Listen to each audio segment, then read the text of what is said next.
Have you ever stood on the edge of a truly breathtaking landscape, feeling the raw power of nature pulsating around you, only to have a cold chill run down your spine as you realize you're in one of the most dangerous places on Earth? It's a humbling experience, a stark reminder that despite all our technology and knowledge, we are still at the mercy of this incredible planet. These are places where beauty and peril dance a fine line, where one wrong step, one moment of lapsed concentration, can mean the difference between life and death. The allure is undeniable, a siren's call to the adventurer in all of us. So I have to ask you, would you dare to visit? It's a question that tests more than just your courage. It tests your preparation, your respect for the wild, and your will to survive. These locations aren't just entries on a map, they are living, breathing entities, with moods and dangers that can change in an instant. They demand your full attention and your utmost respect.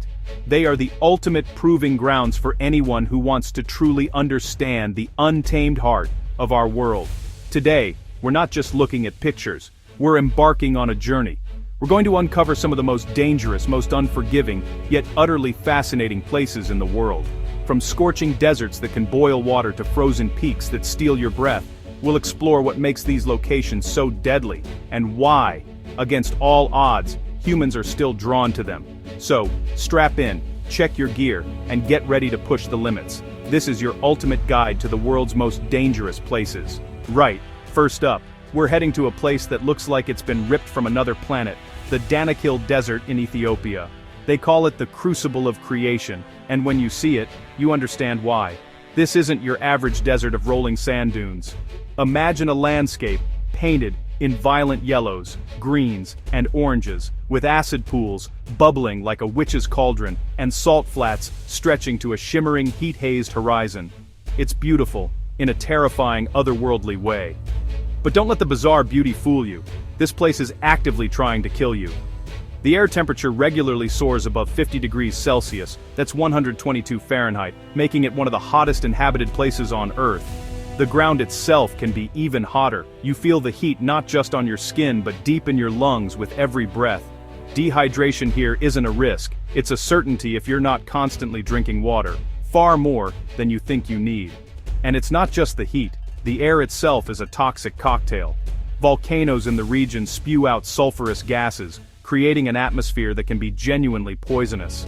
Those incredible colors you see, they come from deposits of sulfur and other minerals brought to the surface by geothermal activity. You're essentially walking through a massive open-air chemical experiment. A deep breath in the wrong spot could be your last. You need a guide who knows exactly where it's safe to stand. Survival here is about constant vigilance. You need to understand the terrain, which is unstable and can give way to scalding hot brine pools beneath a thin crust. You need to protect yourself from the relentless sun, covering every inch of skin. You need to manage your water with military precision. Forget your fancy GPS here. Local knowledge is king. The Afar people who call this brutal landscape home are some of the toughest humans on the planet, and their wisdom is your lifeline. Yet, for all its dangers, the Danakil is a scientist's dream. It's a geological wonderland where you can witness the processes that shape our planet in real time. The extremophiles, microscopic organisms that thrive in the acidic boiling pools, could hold clues to life on other planets. It's a place where you can see tectonic plates pulling apart, literally creating new land before your eyes. It's a powerful lesson that even in the most hostile environments imaginable, life, in some form, finds a way.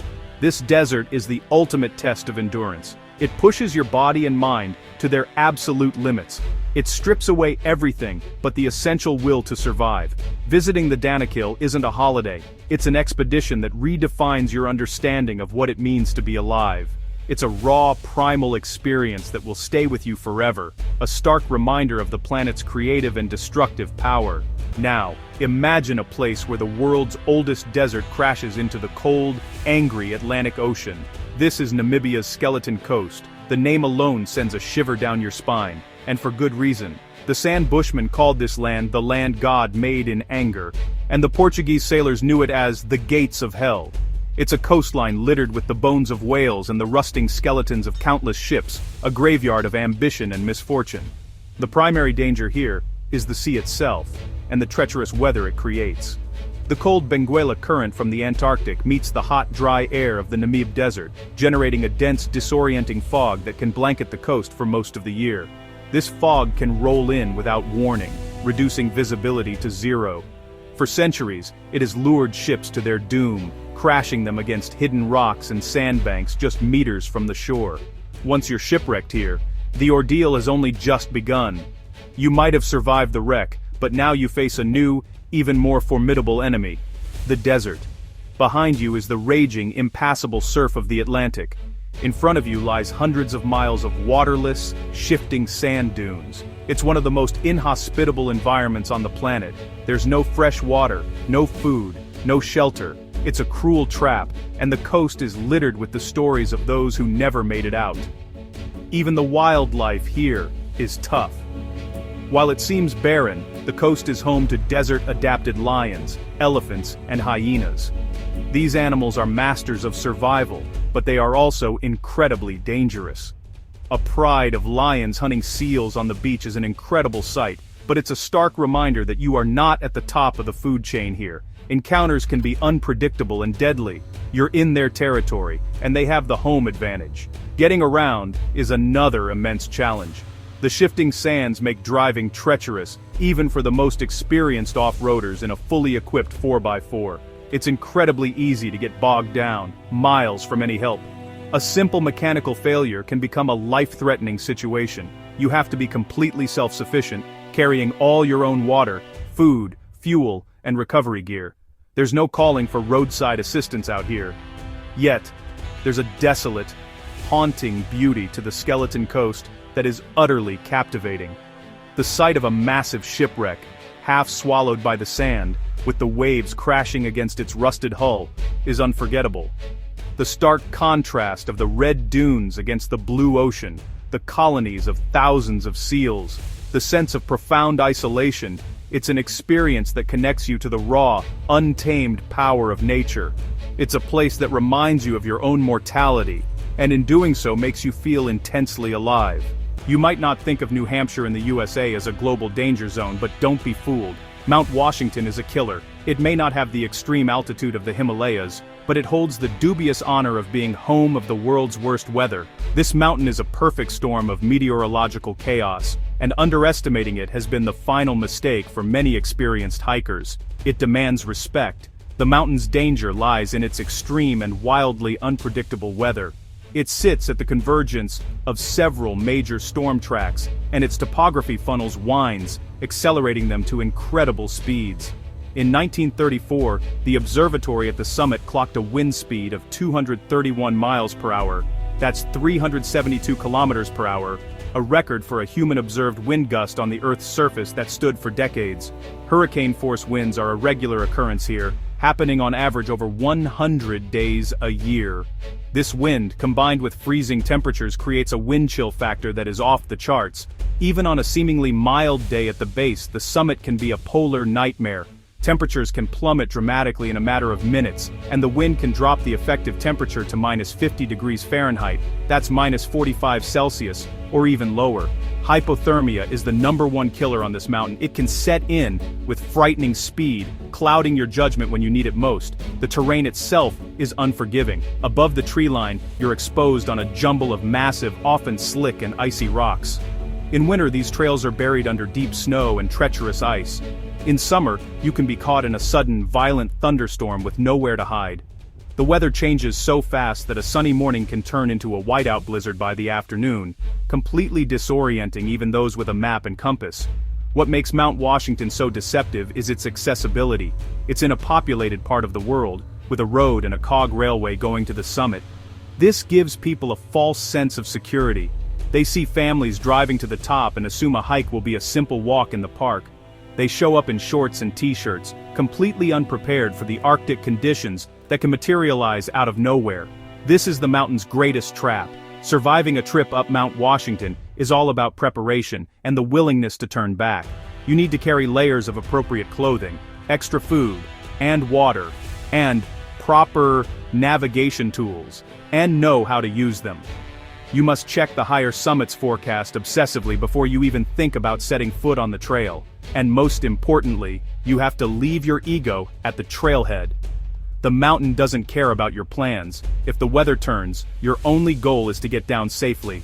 We're now heading into the heart of the Ring of Fire, to the island of Sumatra in Indonesia. Our focus is Mount Sinabung, a volcano that serves as a powerful and terrifying reminder that our planet is a dynamic and violent place. For centuries, Sinabung lay dormant, a peaceful, jungle-clad giant. Then, in 2010, it roared back to life, and it hasn't stopped since. This isn't a mountain you climb for fun. It's a constant, active threat. The primary danger from Sinabung is its explosive and unpredictable eruptions. This isn't a gentle ooze of lava. Sinabung explodes with terrifying force, blasting colossal columns of ash, gas, and rock tens of thousands of feet into the atmosphere.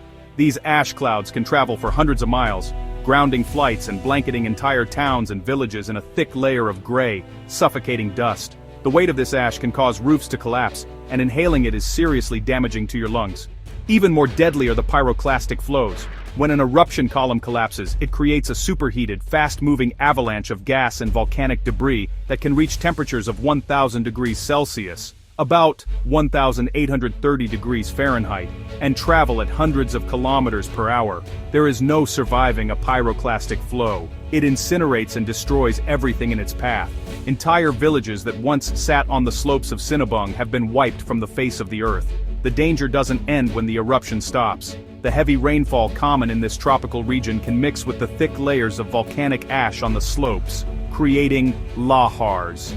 These are a type of volcanic mud flow, with the consistency of wet concrete, that can surge down river valleys at high speed. They can sweep away bridges, roads, and homes, burying everything in a thick, suffocating sludge. It's a secondary threat that can strike long after the initial blast. Despite the constant danger, thousands of people still live in the shadow of Mount Sinabung. This is their ancestral land, and the volcanic soil is incredibly fertile, perfect for farming. They have a deep, complex relationship with the mountain, a mixture of fear, respect, and dependence. Their lives are governed by the volcano's moods, living in a state of permanent alert, ready to evacuate at a moment's notice. It's a testament to the resilience of the human spirit. Visiting this area requires extreme caution and the guidance of local experts. You must stay well outside the official exclusion zones, which can change depending on the volcano's activity level. It's a place to witness the raw, untamed power of geology from a safe distance. Seeing an active eruption, even from miles away, is a humbling, awe-inspiring, and deeply unsettling experience. It's a visceral reminder that we live on the thin crust of a molten planet. From a fiery mountain to a scorching valley, we're back in the USA, but this time in a place that has well and truly earned its name, Death Valley. This is a land of superlatives. It's the lowest, driest, and hottest place in North America. In the summer of 1913, a temperature of 56.7 degrees Celsius, 134 degrees Fahrenheit, was recorded here, the highest ambient air temperature ever reliably recorded on the surface of the Earth. This place is a furnace. The heat in Death Valley is the most immediate and relentless danger. It's not just hot, it's a suffocating, oppressive heat that offers no relief. The sun beats down from a cloudless sky, and the heat radiates back up from the valley floor.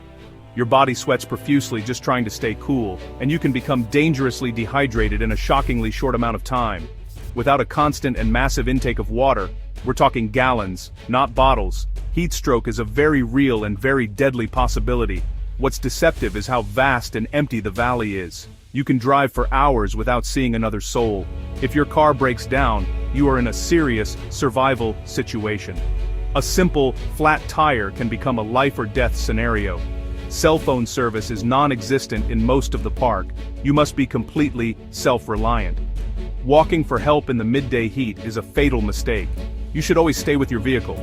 The valley is littered with the stories of those who tried to walk out. Paradoxically, for the driest place in North America, one of the biggest dangers is flash floods. The bone-dry, sun-baked ground can absorb water. When a rare desert thunderstorm does occur, often miles away in the surrounding mountains, it can send a massive wall of water, mud, and debris rushing down the narrow canyons with incredible force and no warning. These floods can tear out roads and sweep away cars, turning a dry wash into a raging torrent in seconds.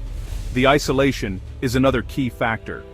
Death Valley is immense, over 3 million acres.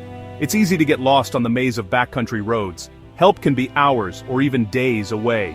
You need to have a solid plan, tell someone where you're going and when you'll be back, and carry more food, water, and fuel than you could possibly imagine needing. Your vehicle is your lifeline, and you need to know it's in perfect working order before you even enter the park. But for those who prepare properly, Death Valley offers some of the most stunning and unique landscapes on the planet. The salt flats of Badwater Basin, the lowest point in North America, the vibrant colors of Artist's Palette, the mesmerizing sailing stones of the racetrack playa. It's a place of stark, minimalist beauty. To experience it safely is to understand profound silence, immense space, and the incredible adaptations life makes to survive in the most extreme conditions. It's a powerful and humbling place. Now for the big one, the top of the world, Mount Everest. Its name is synonymous with the ultimate adventure, the pinnacle of human achievement. But Chomolungma, as the Tibetans call her, goddess mother of the world, is also one of the deadliest places you can venture. The beauty of its majestic, ice-covered peak masks a brutal environment that is actively hostile to human life. Reaching the summit is a battle against your own physiology. The biggest danger on Everest is the altitude.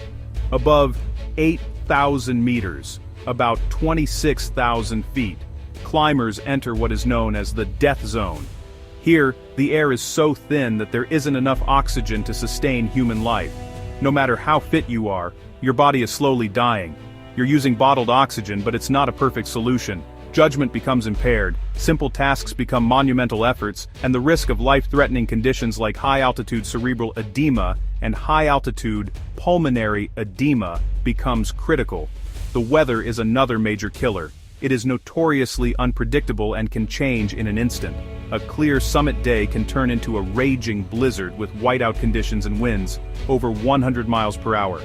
Temperatures in the death zone can plummet to -60 degrees Celsius, -76 Fahrenheit. Frostbite is a constant threat, capable of claiming fingers, toes, and noses in minutes. Many deaths on Everest have occurred when climbers were caught in sudden violent storms. Then, there's the terrain itself. The Khumbu Icefall, near base camp, is a chaotic, ever-shifting glacier of massive ice blocks called seracs, some the size of houses. Climbers have to navigate this treacherous maze on rickety aluminum ladders strung across deep crevasses. Higher up, you have steep ice walls like the Lhotse Face and technical rock sections like the Hillary Step. One missed step, one moment of lost concentration, can send you plunging thousands of feet, and we can't ignore the objective dangers. Avalanches are a constant threat, sweeping down the mountain's faces with immense power and no warning. The Khumbu Icefall is particularly notorious for them. Falling rocks and ice are also a risk, especially in crowded sections of the route. The mountain itself is always moving, always changing, and you're entirely at its mercy. Finally, the sheer physical and mental toll is immense.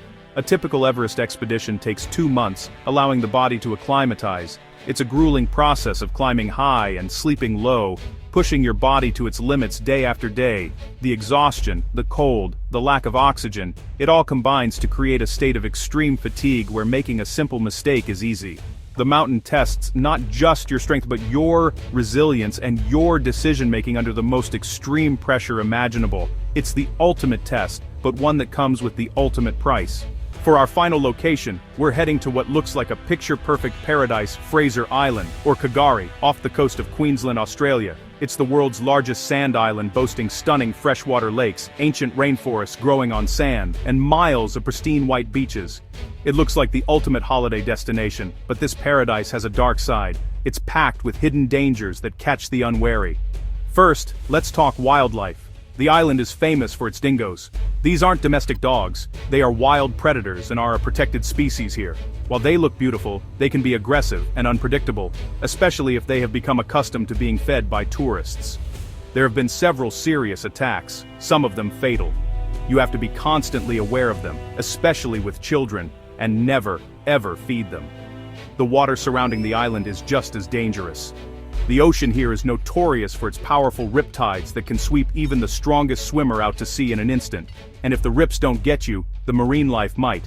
The waters are home to sharks, including great whites and tiger sharks. which are often drawn close to shore. On top of that, during the summer months, the waters can be infested with irukandji and box jellyfish, two of the most venomous creatures on Earth. Their stings are excruciatingly painful and can be fatal.